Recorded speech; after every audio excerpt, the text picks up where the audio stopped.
Hey everybody, I got all my tractors out here and I was going to do a follow-up on the survey I did on which tractor has been the most profitable for me. The survey results was the Massey Ferguson 135 came in at 15% of the votes. The Kubota M6060 came in at 68% of the votes. The Massey Ferguson 245 had 5% of the votes. And the Farmtrack 60 had 12% of the votes, and that was with 95 participants, which I felt like was pretty good for a survey like this for no bigger channel than I have.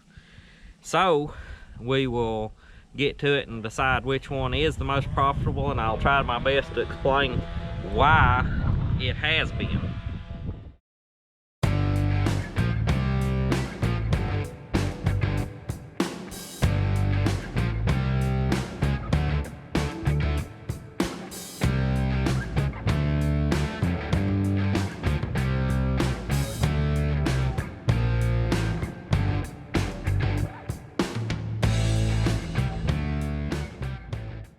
The survey results as to which one was the most profitable was what I assumed it would be, but the only information you all had was based on my videos. A lot happened before these videos, and that leaves the winner with, could it be this one? I do believe it is. It's the Farmtrack 60. And I will explain why. As for the second place winner, the Massey Ferguson 135, I would say you all are right as far as the second place winner would probably be the 135. Now, let's go inside out of this wind and we'll discuss why. Okay, so I told you all the Farmtrack has been my most profitable tractor. Now let's go over a little bit of why it is. I don't have all the paperwork and things as far as how much money I made with each one and all that figured out. But the thing, you all guessed the Kubota, which I totally understand. That would have been my guess too if I didn't know the past. But up until 2015, from 2004 to 2015, the Farmtrack was basically my primary tractor. I did have that Massey Ferguson 2615 I used quite a bit during that time for about 5 years. But still used the Farmtrack quite a bit to round bale with, quite a bit to mow with during that time. But all the time before that 2615, that Farmtrack was being used with the disc mower and the hay. It was being used to square bale. It was being used to round bale. It was doing a lot of tethering, and that tractor has, I couldn't tell you how many logs that thing has pulled out that I've sold. Firewood, you know, you name it. Cutting trees and using it to pull them and clean up and stuff. I used to do a whole lot more than I do now. Back, especially before I started teaching, that tractor got used a lot. It's only showing like 800 and some hours on it, but the hour meter quit working several years ago, so I don't really know how many hours would be on the tractor. But I do know it has sold a lot of logs. I pulled a lot of logs. During that time, they was putting in a lot of gas wells around here, and I would ask people that owned the property and stuff if I could get the logs. They'd say yeah. If it did, you know, I'd use, that's what I used. I used it to skid them out with. I loaded with it. I'd dig out holes in the ground to back the truck in. My International, it had a bed on it. I'd back it down in a hole against a bank or whatever, load logs on it with that Farmtrack, push them on with the, used the grapple on the back. We used a boom pole and a set of log tongs for a long time. I built a ramp. I need to show y'all that one day, but I built a ramp to back up on when I had with this grapple to where you could load higher with it. I'd load trailers and stuff. That tractor did basically everything the Kubota does now. Just made, it wasn't as easy where I didn't have a loader and I couldn't really move dirt and stuff as much as I do now. But as far as the logging aspect, I did a lot with it. A lot of hay. I used but back then we'd use a 3-point scissor lift hay spear to load hay with and things. That tractor has a lot less cost of ownership than the Kubota does. It's always wanting some attention. Than the Kubota does, and we'll go over some of that here in just a second. First of all, profitability. We're looking at how much money has that thing made you that you can keep and not have to put out. The Farmtrack was $12,500 when I bought it new. It's brand new in 2004. The Kubota in 2015 was $34,500. So that's a difference of $22,000 right off the bat that the Farmtrack is ahead, because I didn't have to pay that out for it. Now, fuel consumption. The Kubota uses about 1.5 gallons an hour if you're working it hard, mowing and baling. Especially mowing with the disc mower. The Farmtrack, you'll use probably 3/4 gallon an hour. You're limited, I guess, with the Farmtrack a little bit compared to the Kubota. But as far as mowing with the disc mower, you can pretty well mow about as fast with it and things. So time-wise, with mowing, you don't really come out baling. You can bale a little bit better with the Kubota, speed-wise and stuff. But still yet, you've got a $22,000 difference right here, right off the bat. That you can use that smaller tractor, use less fuel. It might take you a little bit longer, but you can still get the job done. The Farmtrack uses about 1.5 gallons of motor oil. The Kubota uses about twice that much when you change the oil.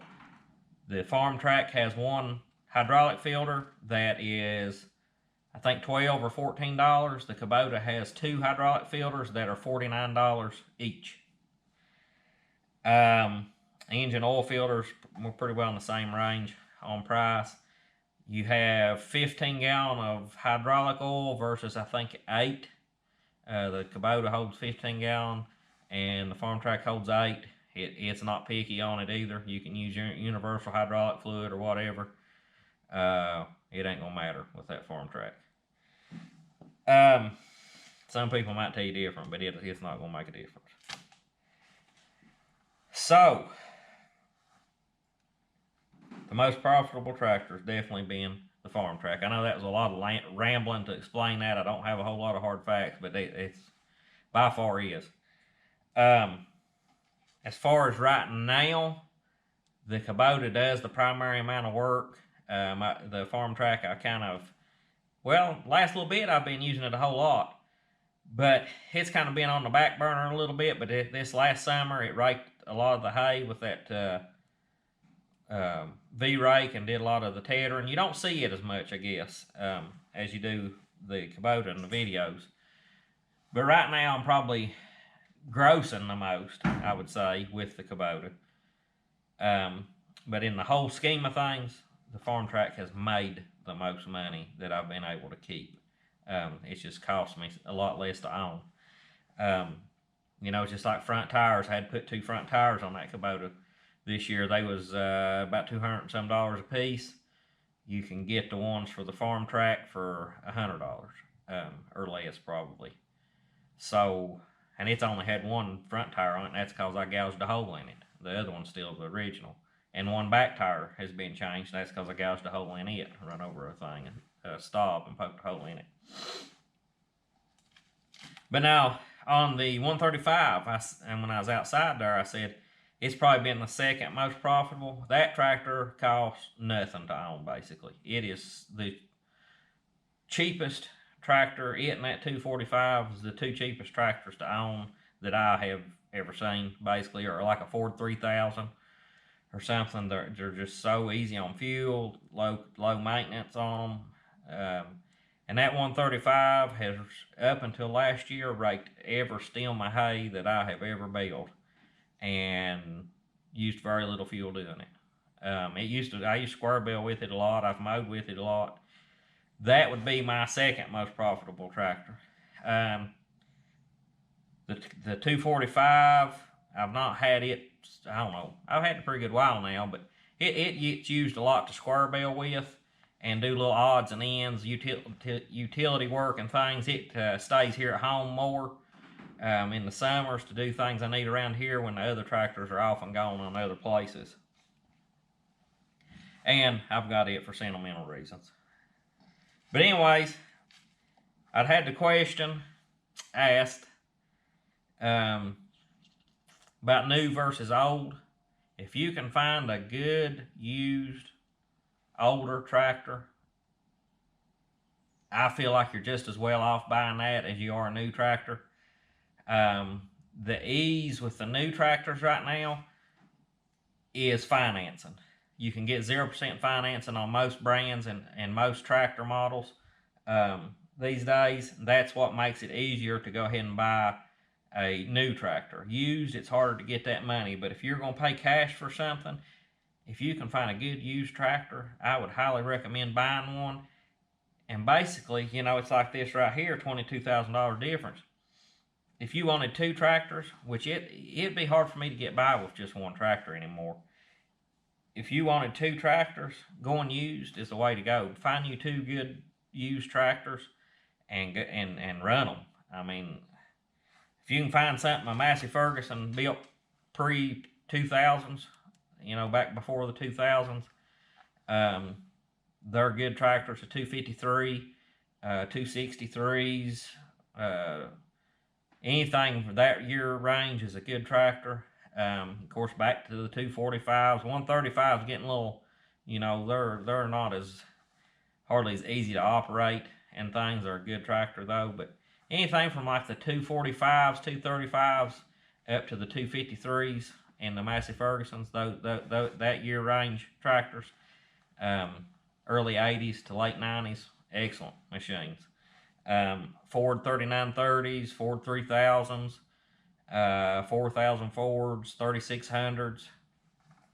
If I was going to buy a used tractor, those are the two I'd go with, is a Ford or a Massey Ferguson built from the mid 70s up till about 2000 or whenever they quit making the Fords and switched over to New Holland. I've had a lot of Ford. I've had two Ford 3000s. I had a gas and a diesel, and both were real good tractors. I'd stay away from gas tractors if I was you, and I would try to get one power steering, because that 135 don't, and it's a pain. But anyways, a lot of rambling and carrying on in this video. Just wanted to explain that answer. If you guessed the Farmtrack, leave it in the comments. I want to know. Let me know if you got that. If you guessed the Farmtrack, you did good. But that thing has been worked hard and worked a lot. You all just not seen it. Spent a lot of time on that tractor. A lot of time. And especially from the time I graduated high school till I started teaching. That thing didn't rest. But anyways, we'll catch you later. Please give us a thumbs up on the video if you enjoyed it. Leave a comment. Let me know what you think. And we'll talk to you later.